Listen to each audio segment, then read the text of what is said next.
orang yang banyak kebutuhan itu sebetulnya banyak kebodohannya karena menggantungkan kebahagiaannya dengan banyak hal. Makanya Imam Syafi'i ngendikan istighna itu apa? Al istighna anis sya'labi. Yang dikatakan kecukupan adalah berusaha sebanyak mungkin banyak hal tidak kamu butuhkan. Bukan memenuhi semua kebutuhan kamu karena nafsu kamu ini tidak ada batasnya gitu. Kalau kamu penuhin nggak akan selesai. Itu ada perempuan yang kurang cantik itu minta doa saya, Gus doain suami saya kaya, terus tak guyonin, terus nggak minta. Kalau suami kamu kaya, yang pertama dirubah itu apa? Rumah supaya rumah saya bagus. Kedua apa? Mobil supaya mobil saya bagus. Nanti yang dievaluasi itu kamu. Mobil bagus, Alphard, rumah mewah, istrinya kamu. Pasti itu dievaluasi. Langsung nggak usah sudah gini aja kan. Jadi pertama yang dievaluasi itu kaya itu, coba kalau suami kaya itu yang dievaluasi pertama rumah ya, rumah ganti. Setelah itu apa? Mobil. Kira-kira berikutnya akhirnya sudah nggak jadi. Nabi Ibrahim itu pernah minta umur panjang, keren umur panjang. Sama Allah nggak dijawab. Datang orang tua itu mertamu ke Nabi Ibrahim. Terus disuguhi dikasih kurma. Apa itu? Kok kurma apa? Anggur yang sudah matang sekali. Sudah dimakan. Setelah dimakan meler keluar lagi. Dimakan lagi meler lagi. Terus Nabi Ibrahim masuk lagi ke kamar. Ya Allah, doanya tak cancel. Nanti kalau saya tua kayak itu. Jadi Allah itu nggak jawab langsung tapi ngirimkan itu. Akhirnya ya Allah nggak jadi. Nanti takut itu.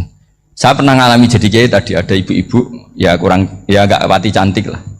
Suaminya tuh miskin sekali. Minta doa saya supaya kaya. Bareng tak kasih pertimbangan itu udah nggak usah nggak jadi. Jadi itu kearifan. Tapi kearifan ini harus kita tanamkan. Saya nggak bisa membayangkan Indonesia yang besar ini. Andai kan tidak ada qanaah, nerimo ing pantum. Coba sekarang ada COVID. Andai kan Indonesia tuh kayak Perancis. Saya beberapa kali punya tamu orang yang hidup lama di Perancis, bahkan dapat istri orang Perancis. Itu dulu nggak begitu mencintai Indonesia. Tapi setelah di Perancis 2 tahun, wah Indonesia hebat. Di Perancis itu kata dia kalau cerita, semua kebutuhan masyarakat itu dibebankan ke negara. Apa saja minta negara, apa saja nyoal negara. Sementara Indonesia, coba kalau Indonesia mengalami seperti ini kok tidak ada qanaah rimo ing pantum, bisa kios Indonesia. Orang miskin nyalahkan negara, kelaparan nyalahkan negara, apa saja. Tapi barokahnya dididik kiai, jogeman nyalahno wong liya. Urip romo ing pandum, diame. Sampai gak ngerti kalau Covid. Banyak tuh orang-orang kampung itu, orang lugu-lugu itu. Mbah niki saking Covid, salam ning Covid, muga-muga umure panjang. Dikira Covid itu nama orang yang ahli sosial itu.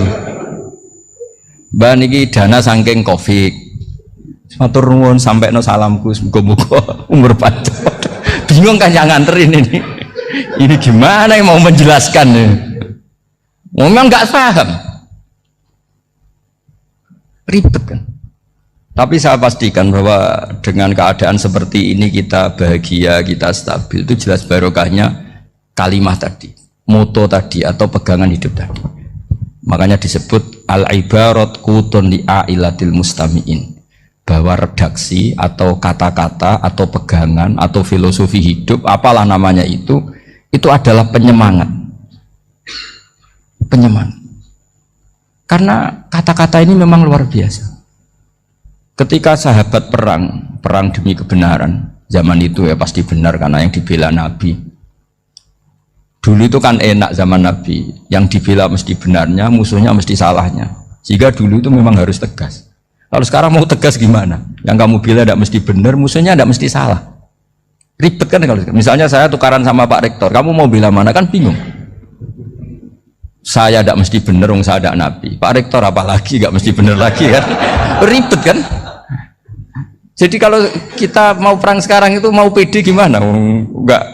Makanya banyak ulama sekarang tuh mau tegas tuh gak berani karena ya banyak hal yang abu-abu lah wilayahnya, misalnya pilihan presiden atau pilihan bupati, pilihan menteri. Kamu mati-matian bela itu, yang kamu bela tidak mesti benar, musuh kamu tidak mesti salah.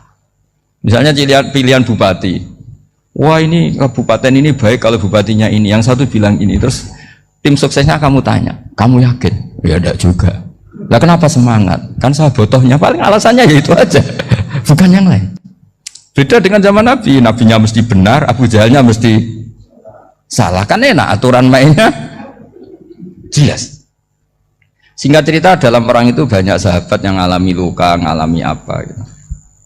Kemudian curhat ke Nabi, ya Nabi gara-gara derekkan jenengan, ngikuti jenengan saya harus ngalami seperti ini, seperti ini. Ngiranya orang itu diapresiasi sama Allah keluarnya, ternyata sama Allah gak diapresiasi, malah diturunkan ayat intakunu ta'lamuna fa innahum ya'lamuna kama ta'lamun wa tarjuna minallah malah yarjun. Kalau kamu sakit karena perang, orang-orang kafir itu ya sakit, itu saja berani padahal demi kekafiran. Wa tarjuna minallah malah yarjun, padahal kamu punya nilai lebih, yaitu berharap kepada Allah yang mereka tidak punya. Saya jadi kiai itu ya kadang mangkel, karena yang benci ya benci, yang seneng itu ngel-ngel loh kayak Pak Bejo. Jadi semuanya ribet. Nah iya, yang benci ya ganggu, yang seneng ya ganggu, tambah nemen. Seribet. Tapi kalau sudah ingat bandar narkoba, mereka berhadapan dengan polisi, kadang ditembak karena kesalahannya terlalu fatal. Antar persaingan mereka juga bisa tembak-tembakan karena merebut pasar narkoba. Itu saja mereka berani. Kok kita yang jadi kiai kadang dicium tangannya, dihormati gak berani, hanya takut apa ya, musibah-musibah kecil lah, atau problem-problem kecil. Lah iya, kalau kita bandingannya gitu. Kalau kamu mau tahajud kedinginan, itu masih nanti dihisap Allah itu gitu. Maling ayam itu keluar malam-malam, hanya dapat ayam. Itu gak takut dingin. Ya gak takut digebuki masa. Kamu mau tahajud saja takut dingin. Makanya nanti hisapnya orang soleh itu nanti dijajarkan orang dolim, terus diperbandingkan. Wah itu habis kamu kalau itu. Jadi misalnya Unisula mau rapat, tapi ini malam, kalau malam dingin nanti sama masuk angin. Wah anak-anak pang di perapatan aja berani kamu. Kalau sudah perbandingannya gitu tuh ribet kita nanti. Makanya itu kalimat itu moto atau filosofi hidup. Sehingga diulang lagi nasihat itu. Iyam saskum korhun fakodu masal koma korhum mislu. Kalau kamu kena luka, orang-orang yang nggak benar juga akan kena luka. Itu aja berani demi ketidakbenaran. Masa kamu demi kebenaran nggak berani? Akhirnya orang itu, ya itu kalimat, itu heroik. Makanya kita ini penting ya. Makanya tadi himne Unisula dimulai kalimat thayyibah. Karena kalimat ini yang menjaga kita, kalimat ini. Misalnya tentang Tuhan. Kenapa orang Islam imannya kokoh seperti ini, termasuk yang sudah hidup di Amerika, di Australia, di mana-mana? Itu ya barokahnya ajaran atau barokahnya kalimah. Saya sebut kalimah saya pakai bahasa santri. Karena la ilaha illallah itu dalam tradisi santri disebut kalimatu haqqin alaiha nahya wa alaiha namut wa alaiha nub'ats. Ada yang riwayat wa biha nub'ats insyaallah taala minal aminin. Kenapa mereka di mana-mana meskipun sekolah di Amerika, di Australia, bahkan di Uni Soviet tetap mukmin? Itu barokahnya ajaran yang benar. Allah itu siapa? Tuhan. Tuhan itu sifat dasarnya apa? Awal. Dia harus wujud awal sebelum makhluk yang lain. Sehingga ketika ada negara yang maju, yang tertib, manajemennya tertib, masyarakatnya makmur, tapi punya Tuhan yang tidak seperti itu, tidak awal, itu sudah gak nyaman. Karena ndaklah keren Tuhan saya, karena Tuhan saya itu al-awwal, zat yang pertama. Tuhan saya keren lah, zat yang nggak mati, Tuhan yang nggak mati, yang nggak pernah mengalami kematian.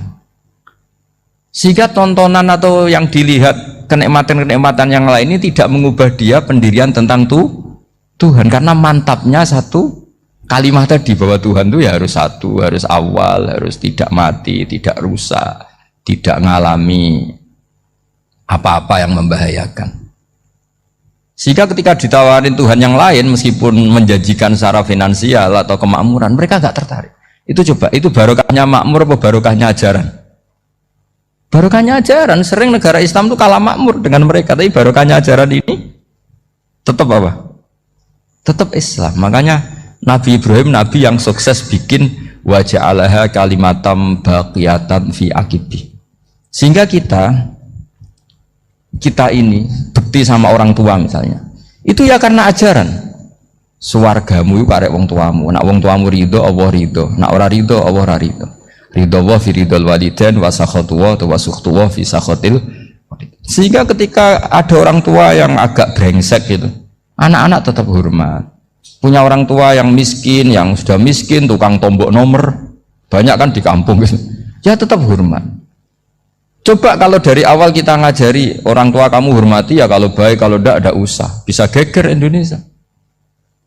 Tapi barokahnya ajaran-ajaran itu Indonesia tertib karena ada ajaran. Nah ini di sini pesantren dan Unisula semua harus berkontribusi membuat ajaran yang benar itu adalah ciri utama Islam. Sehingga Islam ini dimulai dengan ajaran kalimatu haqqin alaiha nahya wa alaiha namut.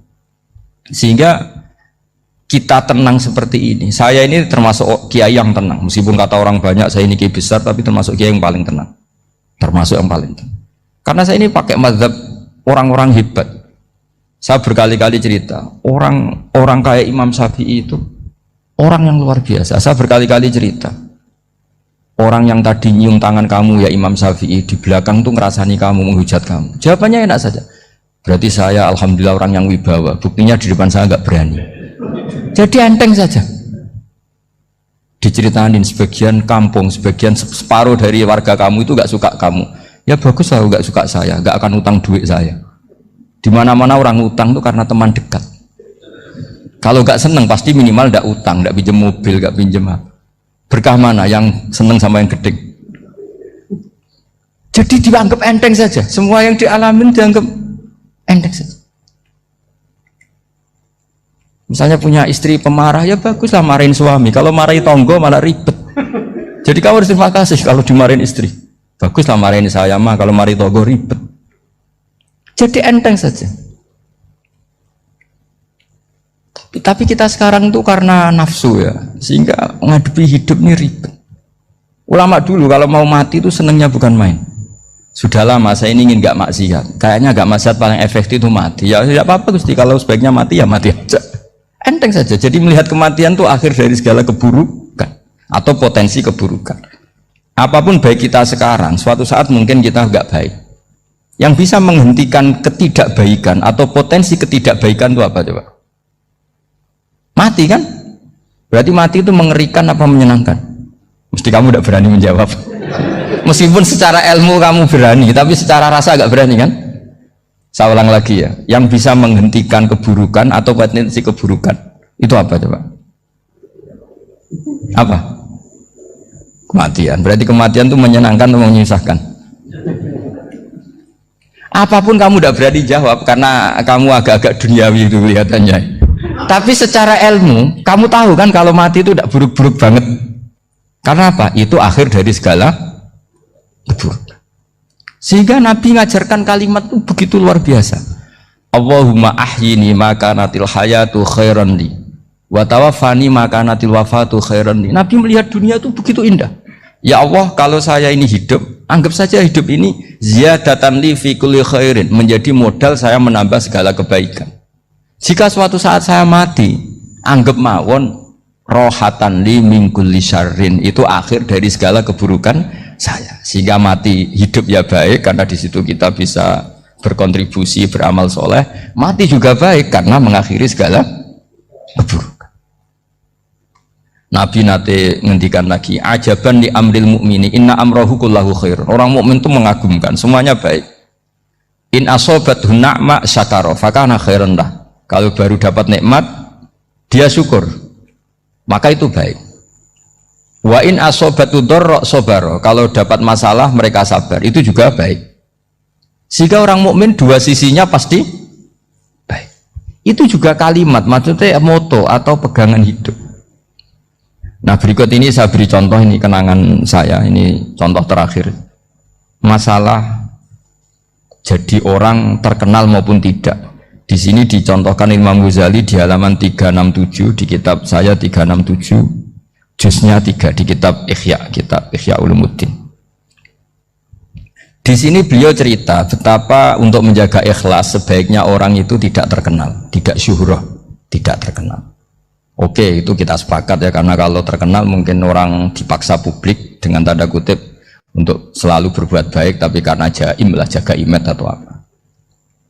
Tapi ketika dibalik pertanyaannya, kamu rela yang terkenal itu orang nggak benar, sementara yang orang benar itu nggak terkenal. Lalu masyarakat taunya yang tidak benar. Kalau pertanyaannya dibalik gitu, orang baik wajib terkenal enggak? Kalau pertanyaannya dibalik seperti itu, dokter yang benar tidak terkenal, yang malpraktek terkenal. Kamu ingin kondisi seperti itu?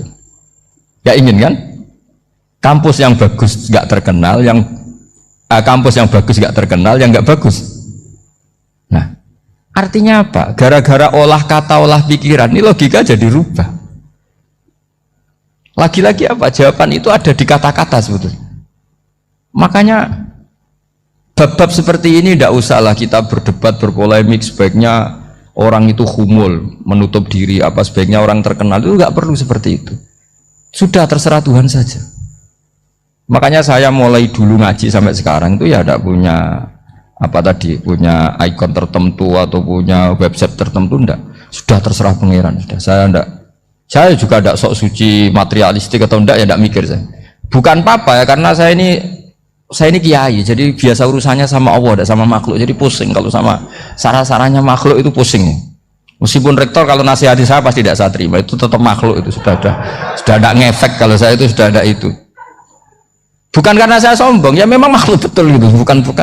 Cuma nasibnya bejo aja, tapi makhluk tetap makhluk. Saya beri contoh ya.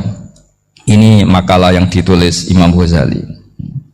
Ya, i'lam aslahakawah anna aslal jah wa intisarus sayyid atau sayyidi wal istihar.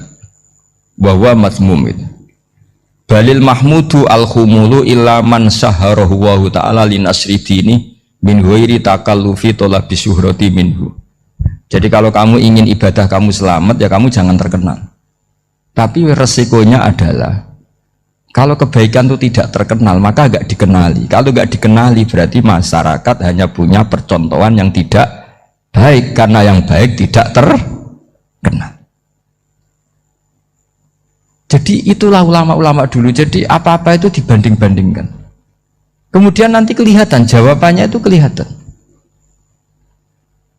Jadi ulama dulu itu biasa ngarang misalnya afatun nikah, sisi negatifnya nikah, harus ngurmat istri, harus macam-macam, kalau terlantar itu ya dosa. Seperti tadi Pak Marsudi cerita, kalau orang ngapalkan Quran itu takut lupa, kalau lupa itu jadi dosa.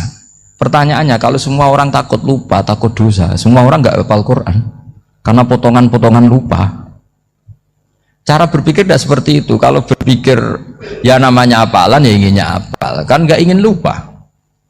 Lah nanti kalau takdirnya lupa karena hal-hal yang dimaklumi oleh syariat itu nggak yang termasuk dosa. Yang dosa itu lupa ta'wiri udhrin syar'iyyin, lupa yang tidak ada sebab yang apa? Syar'i. Tapi lupa bawaan EQ-nya tidak bagus, lupa bawaan sering dibentak. Oh itu nggak masalah karena bawaannya orang tertekan itu ya lupa. Coba kamu hafal Quran, terus punya kredit jatuh tempo, pas hari itu aku yakin nggak cerdas sudah. Itu bawaannya orang tertekan itu pasti lupa. Jadi ya saya teruskan ya. Jadi terus ada makalah yang sangat bagus sekali tentang itu. Saya baca ya. Wa yadullu ala dzalika anna Allah azza wa jalla amaral anbiya'a bi idharil amali lil iktida wa khassahum bi mansibin nubuwah. Wa la yajuzu ayyudhanna bihim annahum khurrimu afdhalal amalen. Jadi orang yang terlalu mendewa-dewakan khumul itu menutup diri. Oke, itu baik karena dengan khumul, dengan menutup diri Anda tidak riya, Anda tidak pamer. Tapi kata Imam Ghazali, kamu juga harus ingat, di antara syaratnya Nabi itu harus mengumumkan kalau beliau itu seorang Nabi, harus memaklumatkan kalau beliau seorang Nabi supaya bisa diikuti. Caranya sholat harus diumumkan, sehingga Nabi itu mengatakan harus jamaah, karena dengan cara jamaah itu bisa shollu kama ra'aitumuni sholli. Coba kalau Nabi sholatnya nggak diperlihatkan, kamu harus sholat yang benar, caranya gimana ya Rasulullah, itu rahasia. Bingung nggak kira-kira? Bingung nggak? Ya misalnya amal rahasia selalu lebih baik. Terus ada pertanyaan, Nabi ngendikan kamu sholat yang benar, caranya gimana Nabi? Ya itu rahasia. Terus gimana coba? Tapi Nabi ngendikan apa? Shollu kama ra'aitumuni ushol. Ya sudah, kamu sholat, niru saya sholat. Berarti Nabi sholatnya diperlihatkan apa disembunyikan? Diperlihatkan. Jadi begitu juga saya berkali-kali bilang, orang tahu kalau itu bidan ya berdasar tulisan itu bidan. Tahu kalau itu dokter gigi ya itu dokter gigi. Jangan sampai gara-gara tidak ada tulisan mau beli alat bangunan di dokter gigi, mau periksa gigi di toko bangunan. Gara-gara apa? Nggak ada maklumat. Nah, di sini ulama-ulama selalu memaklumatkan dirinya. Termasuk Imam Ghazali ketika ngarang kitab dinamai Ihya Ulumuddin, bahwa kitab ini bisa menghidupkan ilmu-ilmu agama yang mulai hilang. Begitu seterusnya. Jadi ini ngaji ya. Jadi orang itu harus ngerti ya. Jadi jangan nuruti emosi sendiri atau logika sendiri. Bahwa saya suka humul, ya monggo, agama Islam menyediakan sarana itu. Uzlah itu ya punya sisi kebaikannya sendiri. Tapi syuhrah terkenal asal tidak nuruti nafsu juga punya sisi kebaikannya sendiri. Setidaknya umat ini punya satu master kebaikan yang mudah diakses. Tapi tadi saya ulang lagi, jangan karena hadun nafsi, jangan karena kepentingan pribadi. Makanya di sini disebutkan wa yadullu ala dzalika ay ala syuhrah An-Nawaha ta'ala amarul anbiya bi'idharil amal lil iktida. Allah selalu memerintahkan para nabi kalau ngamal kebaikan ya harus dimunculkan supaya bisa ditiru. Yaitu tadi kita tidak bisa bayangkan kan kalau misalnya nabi menyuruh kamu harus sholat yang benar, kemudian sholatnya nabi sembunyi. Lalu ditanya, nabi saya niru siapa? Wah itu rahasia, kamu nggak boleh lihat sholat saya saat takut tidak ikhlas. Ribet kan? Sehingga jamaah itu statusnya tetap harus. Nah bedanya harus ini ulama berpendapat harus yang apa? Fardu kifayah. Tapi fardu itu maknanya harus. Tapi bukan berarti kalau nggak jamaah sholatnya nggak sah, nggak. Tapi statusnya jamaah tetap apa? Harus. Nah barokahnya harus ini orang yang baru sholatnya langsung benar karena ada yang diikutin. Coba kalau mantan dukun baru sholat terus sholat sendiri, itu mesti mirip mantra. Karena dia tidak ada master percontohannya. Tapi barokahnya ada master, orang paling bodoh pun kalau sholat ya benar, karena standar ada komandonya, ada imamnya. Sehingga Imam Ahmad malah berpikir keras, syarat sahnya sholat itu harus jamaah. Cara pikirannya Imam Ahmad keras sekali beliau. Sehingga kalau orang sholat sendiri kok ada orang lain yang maunya berjamaah harus bayar, orang itu harus bayar demi sahnya sholat. Itu madzhabnya Imam Ahmad. Tapi kalau madzhab Syafi'i hanya mengatakan itu fardu kifayah, yang kalau satu komunitas nggak mau melakukan semuanya apa? Dosa. Ya jadi ini